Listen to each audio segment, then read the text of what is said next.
নমস্কার। Lost and rare রেসিপিজের দর্শকের দরবারে সিরিজের আরও একটি পর্বে সবাইকে স্বাগত জানাই।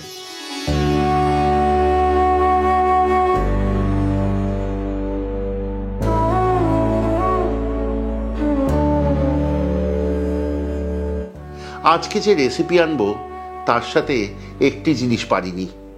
যিনি এই রেসিপি পাঠিয়েছেন তাকে হাজির করতে পারিনি, কারণ তিনি থাকেন সুদূর মার্কিন মুলুকের মেরিল্যান্ড রাজ্যের এলিকট শহরে। জয়তী সরকার, সেখান থেকে তিনি পাঠিয়েছেন তার ঠাকুমার রেসিপি। তার ঠাকুমা শ্রীমতী পারুল চাপা বসু ছিলেন ফরিদপুরের কন্যা। তার বিয়ে হয়েছিল বাংলাদেশেরই ঢাকা বিক্রমপুরে, এবং তার পুত্রবধূ ছিলেন খাস ঢাকা শহরের মেয়ে। তিনি খুব অল্প বয়সে 10টি সন্তান সন্ততি নিয়ে বিধবা হন। এরপর শুরু হয় তাঁর কঠোর বৈধব্য জীবন। কোনোদিনও আমিষ আর ছুঁয়েও দেখেননি, তবে তিনি প্রথম পাতে নাকি প্রত্যেক দিন প্রত্যেক বেলায় খেতেন ভাত, ঘি আর আলু সেদ্ধ। জয়তী বলছেন, জানেন, আমার ঠাকুমা ছিলেন অত্যন্ত আদরে মানুষ, কারণ তার প্রজন্মে তার পুরো পরিবারে কাকা, জ্যাঠা, পিসি, মাসি, মামা কারো সংসারে একটিও কন্যা সন্তান ছিলেন না। তিনি ছিলেন এক এবং একমাত্র। সেই জন্যই সবাই তাকে আদরে মাথায় তুলে রাখতেন। এরপর বৈধব্য জীবন আরম্ভ হওয়ার পরেও খুব কঠোর এবং সাধারণ খাদ্যাভ্যাসের ফলে তার রূপ কিন্তু এতটুকু কমেনি। তার ত্বক দিয়ে নাকি মাছি পিছলে পড়ত। হয়তো তা এমন সহজ সুন্দর নিরামিষ খাদ্যাভ্যাসের জন্যই। জয়তী আরো বলছেন যে আমার ঠাকুমার রান্না খেলে কেউ ভুলতে পারবে না। রোজকার আটপৌরে যা উপকরণ তাই দিয়ে রান্না করতেন। কোনোদিন করতেন, কোনোদিন করতেন না, কিন্তু যেদিন করতেন তা হয়ে উঠত অমৃত। জয়তী বহু বছর প্রবাসী, কিন্তু তিনি দেশের শিকড় ছিঁড়তে চাননি, পারেননি। ওখানে প্রায় প্রত্যেক দিন যখন যেমন পারেন তিনি রান্না করেন ভারতীয় রান্না, বিশেষ করে বাঙালি রান্না। রান্না করতে অত্যন্ত ভালোবাসেন এবং এই সব রান্নাগুলি তিনি ভুলতে পারেন না। সেই জন্যই তো সেখান থেকে তিনি পাঠিয়েছেন এই অনবদ্য রান্নাটি, যেটি আজকে রাখব।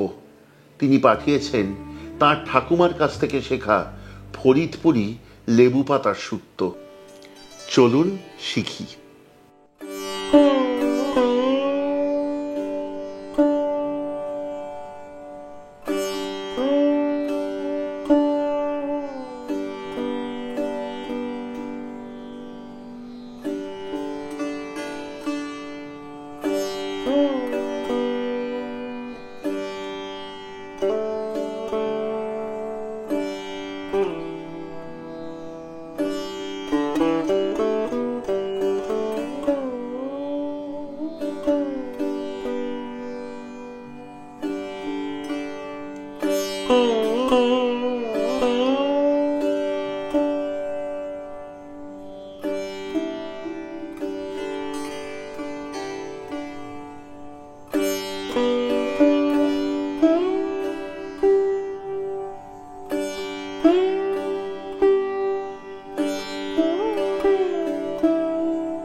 শুক্তো ব্যক্তিগতভাবে আমার অত্যন্ত পছন্দের খাবার, তবে এই রকম শুক্তো সত্যিকারের ব্যতিক্রমী দুটি কারণে। প্রথমত, এতে আলু আর কাঁচকলা পড়ে না, আর দ্বিতীয়ত এই বোধহয় একমাত্র শুক্তো সারা পৃথিবীতে যেখানে লেবু পাতা পড়ে। এই রান্না শুরু করব প্রথমত কড়াইয়ে তেল দিয়ে গরম করে। আমি আজকে সাদা তেলে রান্নাটি করব।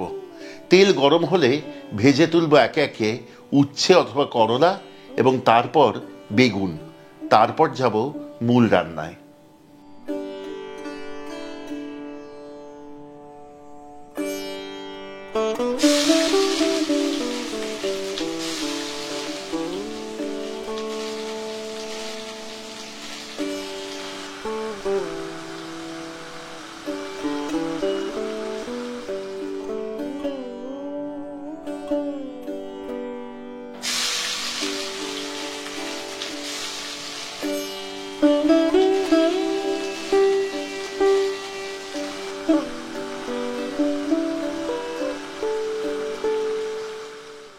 করলা আর বেগুন ভেজে তুলেছি।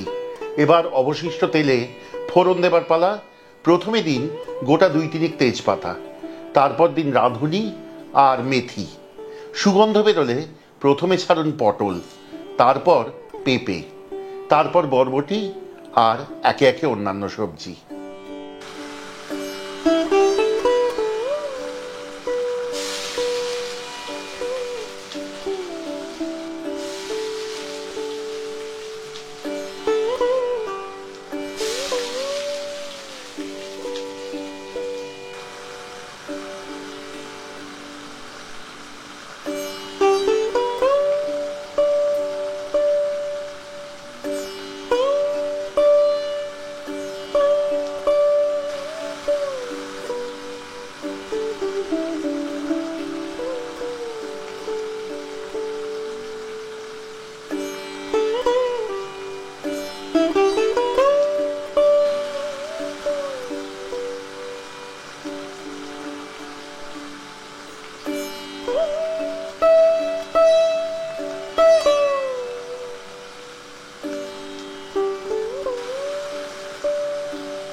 আপনারা নিশ্চয়ই খেয়াল করেছেন যে এই পর্যায়ে রান্নাটিতে প্রথমে যোগ করেছি যেগুলি অপেক্ষাকৃত শক্ত সবজি, অর্থাৎ পটল, পেঁপে, সেগুলি, এবং শেষের দিকে যোগ করেছি যেগুলি নরম সবজি, যেমন লাউ, ঝিঙে, সেগুলিকে।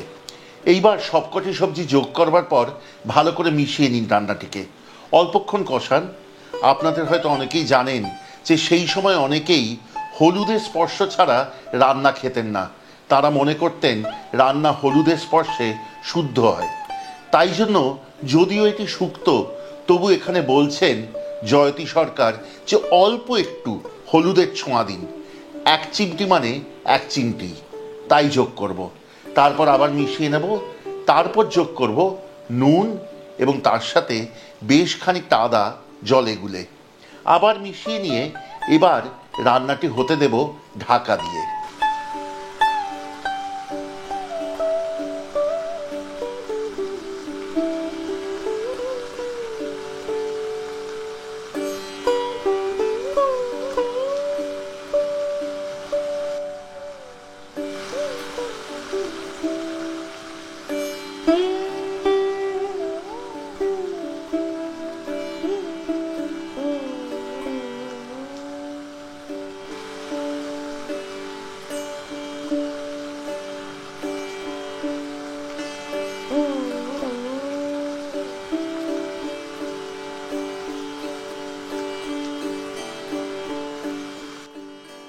ঢাকা দিয়ে এই সময় রান্নাটি হতে দিন এবং সবজি সুসিদ্ধ হতে দিন।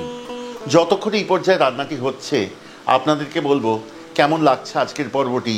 এই অনবদ্য ফরিদপুরের লেবু পাতা দিয়ে শুক্তো আমাদের লিখে জানান। আমাদের এই সিরিজ অর্থাৎ লস্ট অ্যান্ড রেয়ার রেসিপিজে, এই দর্শকের দরবারে সিরিজে অন্যান্য পর্বগুলি কেমন লাগছে এবং কেমন লাগে আমাদের এর বাইরেও অন্যান্য পর্বগুলি। যদি ভালো লাগে অবশ্যই শেয়ার করতে ভুলবেন না। আত্মীয়, বন্ধু সবাই জানুক, সবাই করে দেখুক এইসব রান্নাগুলি। আমাদের এটি একান্ত প্রার্থনা। যদি ভালো লাগে তাহলে সাবস্ক্রাইব করে সঙ্গে থাকবেন, খুব আনন্দ পাবো।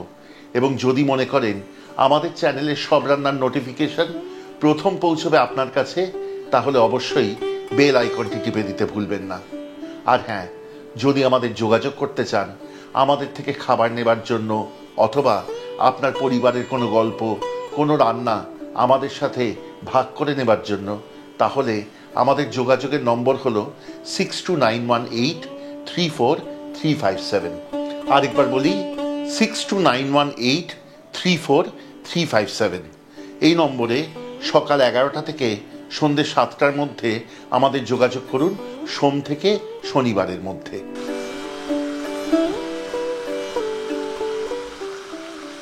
সবজি প্রায় সুসিদ্ধ হয়ে এসছে। এবার এতে যোগ করব আগে থেকে ভেজে রাখা উচ্ছে বা করলা এবং একটুক্ষণ নাড়িয়ে মিশিয়ে নিয়ে তারপর যোগ করব আগে থেকে ভেজে রাখা বেগুন।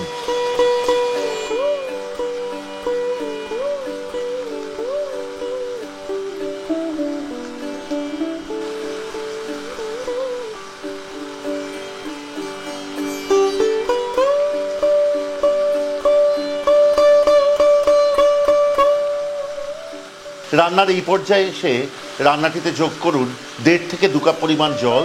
ফুটতে দিয়ে রান্নাটি ঘন হতে দিন। তারপর এই রান্না শেষ করবার পালা।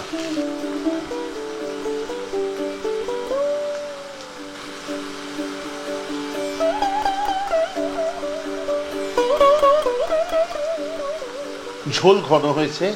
এইবার এই রান্নাতে যোগ করুন চিনি।